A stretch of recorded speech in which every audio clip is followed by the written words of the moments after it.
So tonight I want to speak to my colleagues, the honorable members of parliament, distinguished senators, and also the leadership of the judiciary and the leadership of the executive. God has been very fair to us. God has given us an opportunity to serve this country. But what we have done in return is that we have turned into animals. People who only cares about themselves. All we do is line our pockets. This country called Kenya is going through a tumultuous time. It is going through trying times. And the framers of our constitutions were very clear. They created separation of powers between the three arms of government. They gave the judiciary the power of mercy. They gave us, legislators, the power of the purse. And they gave the executive the power of the sword.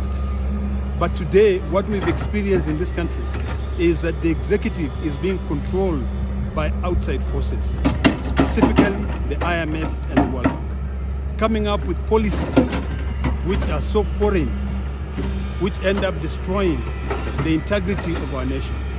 They end up destroying the structures of our nation.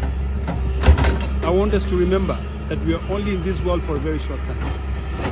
Our children, the Generation Z, and also the Alpha, are very upset. Some of us millennials, Generation X, the baby boomers, all got an opportunity to be able to enjoy.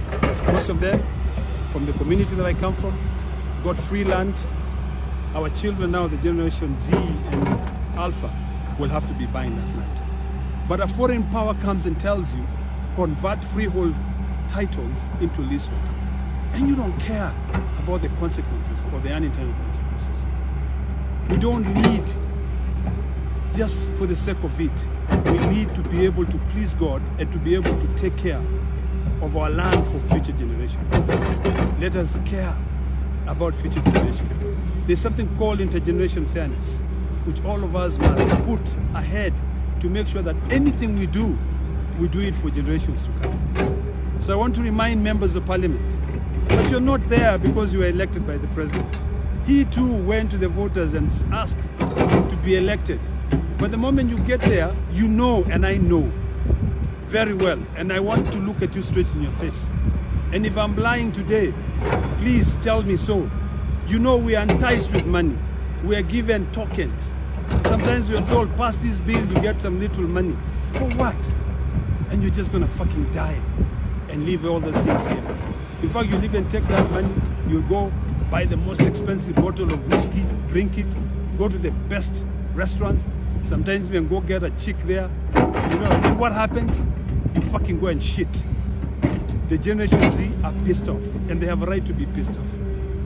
I want you to also now plead to our children to forgive us. This morning, I was watching a woman who just lost her child, cursing our generation, cursing the president and his family. Is that what we really want? Can we look back and ask ourselves whether what we are doing is just? I know it is not. When I watched, tears were just oozing, coming out of my eyes, and I'm sad. So I want to request you to think about the separation of powers. You in the judiciary, be fair. Do what God wants you to do. All of us will die one day, and God will be the judge for us. But God has blessed you and given you an opportunity to have the power of mercy. Make sure you interpret the Constitution properly. You in the legislative arm of government, my colleagues, let us think about the future of this country. Let us not just vote for the sake of voting. Let us stop this nonsense of worshipping our party leaders.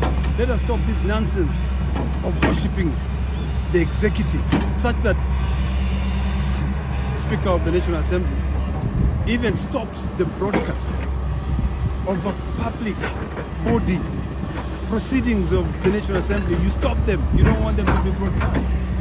Shame on you, Katangu. You're with me in the Senate. You know, it is ludicrous. I'm sure over the next few months, the Generation Z are going to tell us how they want to be led. Not for us to tell them how we should lead them. We have failed because we are corrupt. We only care about ourselves. As I end, if in these 2 months we meet our fate, or our destiny, or our doom, so be it, because we surely deserve it. But remember that one day all of us will die. Let us do good to the people who will come there after us. Finally, fuck enough.